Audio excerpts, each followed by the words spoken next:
Today's video is super special because I am collaborating with a very good friend of mine, Julie, from Julie's Wreath Boutique. A lot of you guys know her, but if you don't, after you're done watching this video, please go to Julie's channel, watch her video, and please leave her a flower so she knows that you came from this channel. Julie and I decided to do something really unique, which was also inspired by one of my subscribers who told me about May Day. And I was like, what is May Day? Well, in US history, a long time ago, May 1st was celebrated as May Day, and on this day, gift baskets or flower baskets were presented or hung on women's doors or given to women. Just a day to give something really lovely to the lady in your life. You could have received flowers in boxes, bags, or baskets. Hence where we got the idea to do a basket wreath.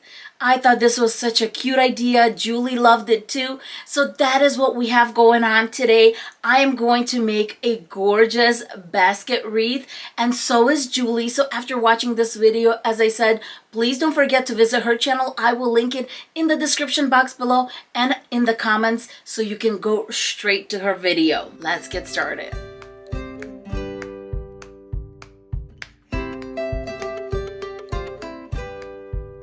Starting with the florals. The main florals that I chose are these, and they are called Cabbage roses, or this is a cabbage rose bush. Then I'm going to be using these stunning hydrangeas. Look at these.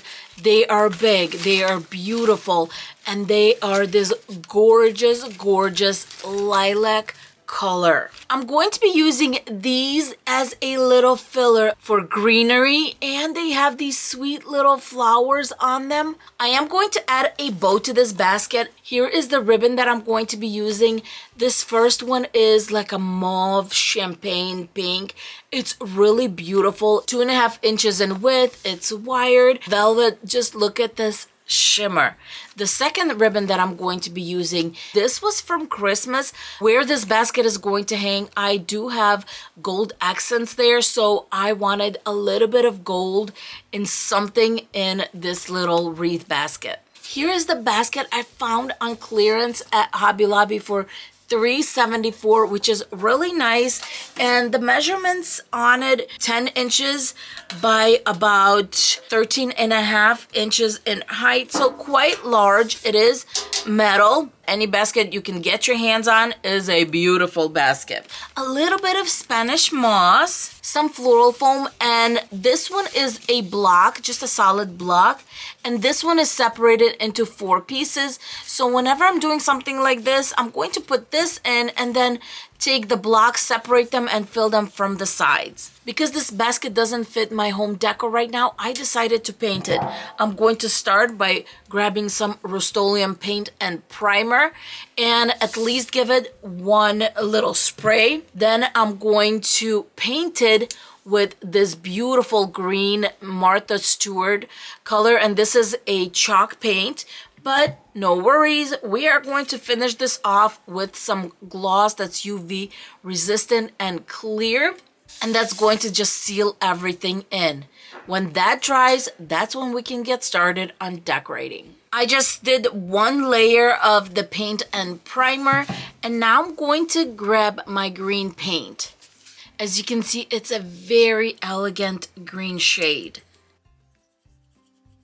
The paint is still drying. It's dry on top right here, but now that I see it, I just don't like all the blending, and I decided to grab some metallic gold so that I can do the trim right here. That way it'll match the ribbon a little bit. I don't know how much of this will actually show in the final project, but if it glimmers here and there, that would be nice. So let's see what I can do. My basket is nice and dry. The next step is to spray some clear acrylic coating. In this case, I'm using the Krylon gloss. Our basket is all done. Now I'm going to start filling it in with the floral foam. Just making sure that it fits nicely in the center. And I'm going to be hot gluing my foam in. You don't necessarily have to do that, But because I'm going to be pulling flowers back and forth, I just want it to be secure. It doesn't need to be too much. As you can see, I'm just dabbing a little bit right in the center. The next two pieces are going to go to the side. I'm going to hot glue the side where it's going to touch against the other foam, and at the bottom where it's going to touch the actual vase. This is what it looks like so far. The next one I'm going to fill in right here. It looks like I'm going to need a triangle ones on the sides. I'm just really trying to fill this in. So I'm going to cut kitty corner to kitty corner using a letter opener. I think that's pretty full. Next, I'm going to grab the Spanish moss and I'm going to cover this part on the inside, and that's going to hide all that floral foam and give this little basket a natural look. I'm done filling with the Spanish moss. The next step is to prepare your flowers, and usually flower bundles like this have a little band like this. It's a little crack almost. Broke off that flower. Go back and forth on the bend. Choose the one you need. You can do a shorter one, a mid one a little longer. I'm doing the longer one because these are my main fills. And just like that, I broke it off. I'm going to do this to all of my florals, and I'm going on that further bend. You should be able to do the same thing with the roses. And of course, you do want to get some a little longer. If the bend is not to your liking, what I like to do is just clamp with my wire cutters just to make sure that plastic is cut. And then I clamp it and go back and forth. I don't have to press, nothing. That was that quick. I'm just using my little wire cutters, nothing exciting.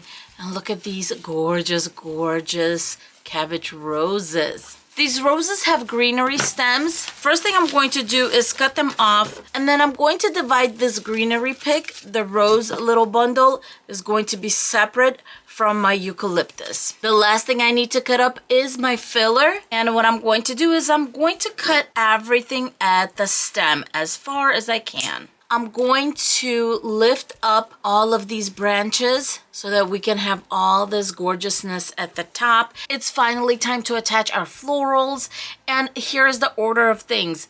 Largest, which is our hydrangeas, then come our roses, then our beautiful fill-in picks, and then the extra leaves. I have a few squares of shelf liner left. This is how I'm going to make sure that we all have a good view to do this. The first thing I'm going to do is put a flower on top that's going to give us height, and I'm going to come around like this. Let's do the top flower first. There you go. Next, we're going to do our sides. So these are going to be shorter. Now we have two more, and I'm going to put those in the front. And then this one. We have our base. Now we're going to bring our roses in. When it comes to the roses, I do like to bend them a little bit. It doesn't have to be a 90 angle necessarily, but just a little bit so that you're looking at the rose. First, I'm going to fill in these two places. And then one right there. Basically, I'm going in between the hydrangeas, and I do want to fold this one forward a little bit. Look how gorgeous and big this one is. So I'm going to put it straight in the center. One on this end, bending this one forward. I have two roses left. They have a little bit of eucalyptus on them. They are going to go in the center, and I am going to bend them forward a bit. I love the way this is so far. I see an opening right here, so I'm going to start by filling in, and then we're going to go in between where we can find spots and start filling in with our greenery. Oh, how stunning. A little bit of greenery in there. This is full already, but I am going to grab the two eucalyptus that I cut off earlier from the roses. Maybe fit some on this side. And I do want some of the rose little petals to show. So I'm going to just put a little bit on this side, and I'm really going to shove these in towards the bottom because I just want them to peek through. This is very full as it is, and I want my florals to stand out. A little bit of rose greenery right here. Look how gorgeous this is. And if I feel like it needs a little bit more, I'll add a little bit more later. But right now I want to focus on the bow. I'm going to put it right here. I'm going to make this bow freehand just because I do want to see how it looks on our little basket as I'm making it. This one kind of frayed. What I'm going to do is I'm going to cut one little square down and I'm going to fold it back. I'm going to take it and make a fold at the bottom because as you see, it's going to fray regardless what you do, but at least this way the end is taken care of. And so now I'm going to just freehand grab where I want to grab and make a bow. We're going to make our first loop, see how it looks. I think that looks stunning. Then I'm going to zigzag back up, see how that looks. And what I'm feeling is I'm going to make 3 loops just because this is recycled ribbon and that's what we end up having.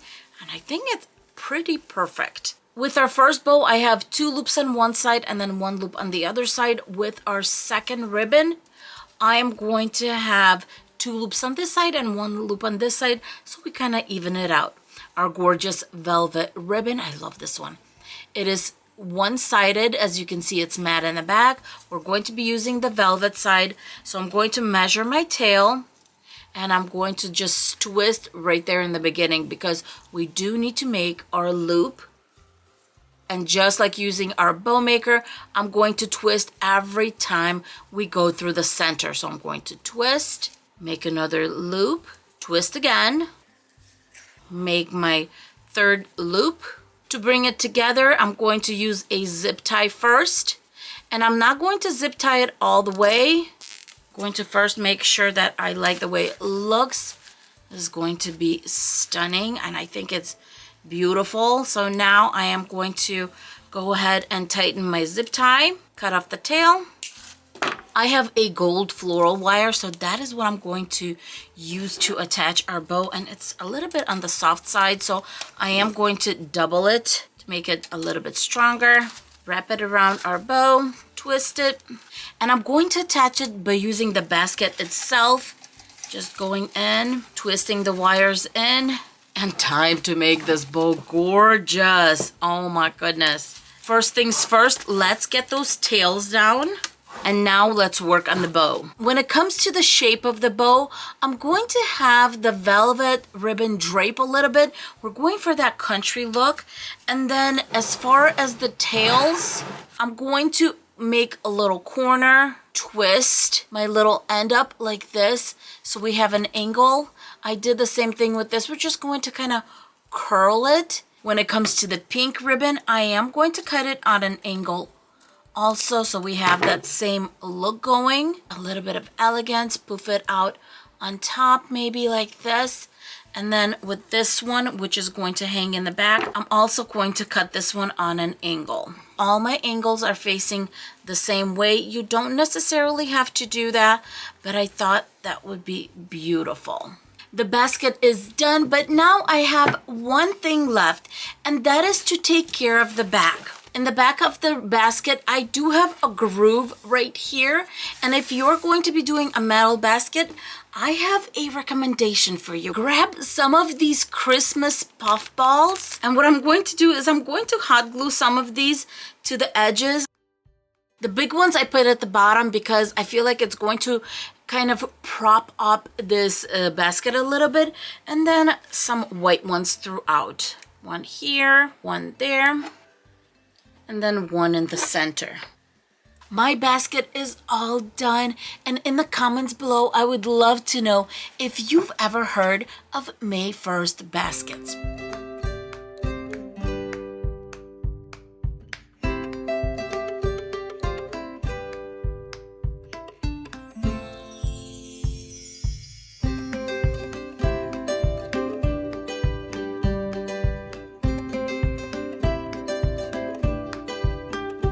I hope you enjoyed this video, had a little history, had a little wreath in it, and of course, don't forget to visit Julie at Julie's Wreath Boutique to see what kind of baskets she made. I bet it's absolutely stunning. Thank you so much for being with us, and we will see you in our next video. Right, Louie? Say bye to everyone.